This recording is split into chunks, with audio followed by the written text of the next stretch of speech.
బుచ్చిరెడ్డిపాలెం పట్టణంలోని lotus function హాల్లో జయహో BC కార్యక్రమం జరిగింది. ఈ కార్యక్రమంలో నియోజకవర్గ ఇన్ఛార్జి పోలంరెడ్డి దినేష్ రెడ్డి, పలువురు రాష్ట్ర స్థాయి మరియు జిల్లా స్థాయి బీసీ నాయకులు ముఖ్య అతిథులుగా హాజరయ్యారు. అనంతరం పోలంరెడ్డి దినేష్ రెడ్డి మాట్లాడారు.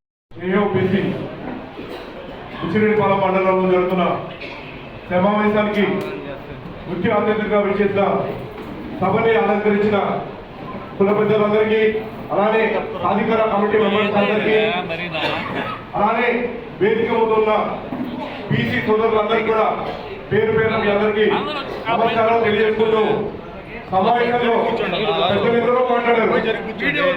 ఈరోజు జేఓబీసీ సమావేశానికి మీరందరూ వచ్చి పేరేంటి, జేఓబీసీ అంటే ఏంటి, ఈ మీటింగ్ ఈ పేరు ఎందుకు పెట్టారని చెప్పి మీ అందరూ కూడా భావిస్తుంటారు. కానీ జేఓబీసీ అనేది ఈ కార్యక్రమం పేరు కాదు, ఇది తెలుగుదేశం పార్టీ మనస్తత్వం.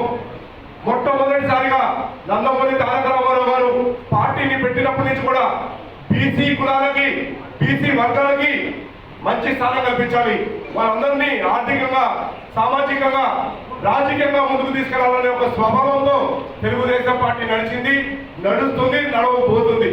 మనం చూస్తున్నాం వైఎస్ఆర్సీపీ పార్టీని, అలాగే తెలుగుదేశం పార్టీని మీరందరూ కంపేర్ చేసి చూడండి.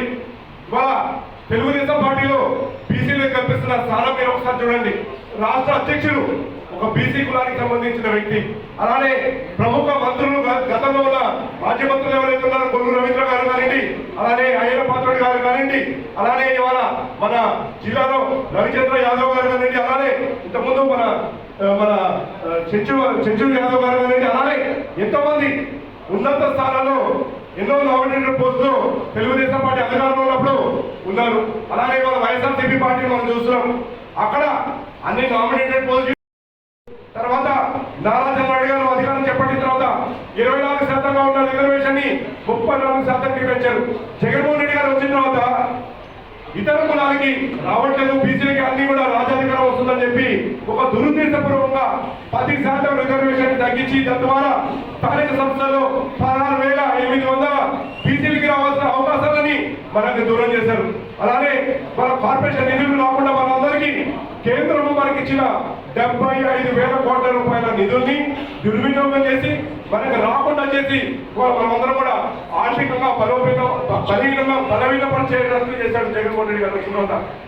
ఎస్సీ సప్లా నిధులు, బీసీ సప్లా నిధులు, ఎస్టీ సప్లా నిధులు, మైనార్టీ కార్పొరేషన్ నిధులు ఏమయ్యాయి అని చెప్పి తెలుగుదేశం పార్టీ నిలదీస్తే వైఎస్ఆర్సీపీ పార్టీని వాళ్ళు చెప్తుంది ఏంటంటే, వైఎస్ఆర్సీపీ పార్టీ అన్ని వర్గాల, అలానే అన్ని పోర్ట్ఫోలియో మినిస్టర్ సజ్జల రామకృష్ణారెడ్డి గారు ముందుకు వచ్చాయని అంటాడు. బీసీలకి, ఎస్సీలకి, ఎస్టీలకి, అలానే మైనార్టీలకి కార్పొరేషన్లు లోన్లు ఇస్తే వాళ్ళు దుర్వినియోగం చేస్తారు, వాళ్ళన్నీ సద్వినియోగం చేయకుండా వాళ్ళందరూ కూడా ఇవాళ అవన్నీ కూడా దుర్వినియోగం చేస్తారని చెప్పి ఇవాళ బీసీల, ఎస్సీల, ఎస్టీల, మైనార్టీల ఆత్మగౌరవాన్ని కించపరుస్తూ ఈ సజ్జల రామకృష్ణారెడ్డి గారు మాట్లాడారు.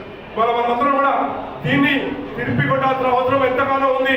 ఇవాళ మళ్ళీ కూడా మోసపూరిత కార్యక్రమాలు చేపట్టి బీసీ, ఎస్సీ, ఎస్టీ, మైనార్టీ, నా సామాజిక వర్గం వాళ్ళు, నేను వాళ్ళందరికీ అండగా ఉంటాను, నా బీసీ అంటున్నాడు, నా ఎస్సీ అంటున్నాడు, నా ఎస్టీ అంటున్నాడు, నా మైనార్టీ అంటూ ఒక బస్సు యాత్ర చేపడుతూ వాళ్ళ బస్సు యాత్ర ఎక్కడ చూసినా కూడా ప్రజా ఆదరణ లేకుండా వాళ్ళందరూ కూడా దాన్ని తిప్పి కొడుతున్నారు.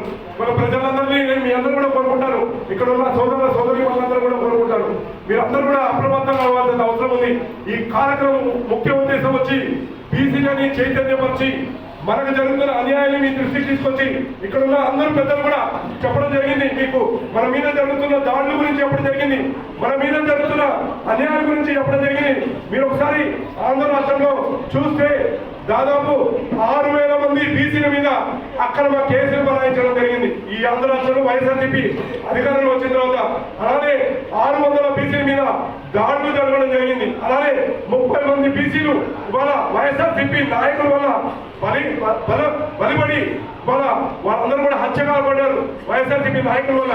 ఇవన్నీ కూడా మనం ప్రజల్లోకి తీసుకెళ్లాల్సిన అవసరం ఉంది. మొట్టమొదటి నుంచి కూడా బీసీలకి అండగా నిలిచిన పార్టీ తెలుగుదేశం పార్టీ. మళ్ళీ కూడా అధికారం రాగానే మళ్ళీ కూడా బీసీలకి అండగా నిలుస్తామని చెప్పి ఈ రోజున ఈ జేఓబీసీ కార్యక్రమం సాక్ష్యం అందరూ కూడా నేను చెప్పడం జరుగుతుంది. అందరూ కూడా మనమందరం కూడా అప్రమత్తంగా ఉండాలి. మళ్ళీ కూడా కొన్ని మోసపూరిత హామీలతో జగన్మోహన్ రెడ్డి మన ముందుకు వస్తాడు.